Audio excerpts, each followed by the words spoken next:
بڼ نه تر علم خوار رنګونه د بونیر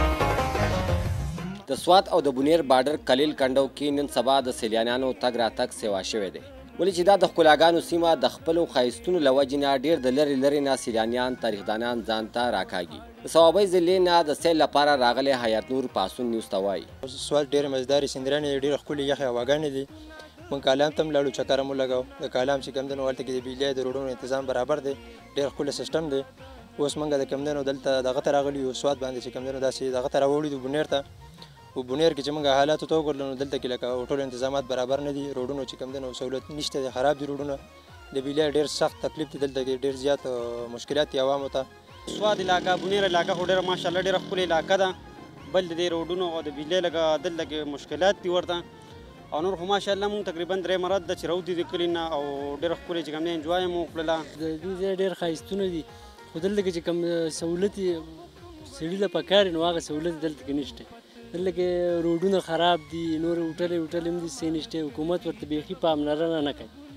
نو حکومت له پکار دي چې دې طرف ته لږ توجه وکړي دنګ دنګ شنه شنه غرونه د اوبو یخې چینې زړه راښکونکي ابشارونه او د سیلانیانو مسکن کلیل کنډو ته الله پاک ډېر بې مثاله حسن ورکړی دی لیکن دا علاقه د حکومتي چارواکو د نظره پناه ښکاري ځکه چې د دې علاقې خلک وایي بجلی ورته نشي کلیل ته سوډیر ته کوټ ته بلکې بیکن ټانټه بنجسر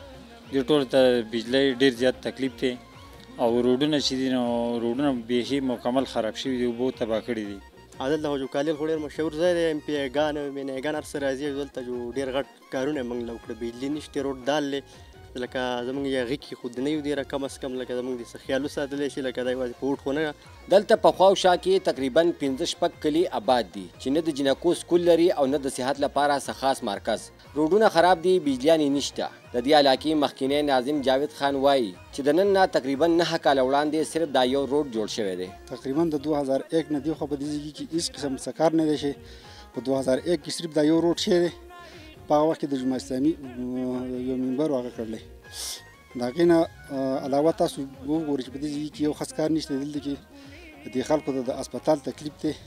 تقریبا 15 کلي دي چې په دې ځای کې یو ډسپنسري خامخا پکار ده او د هغې نه علاوه چې د جنکو سکول نشته او یاره بجلي نشته د حکومت ته طرفه هېڅ سهولت دلته کې نشته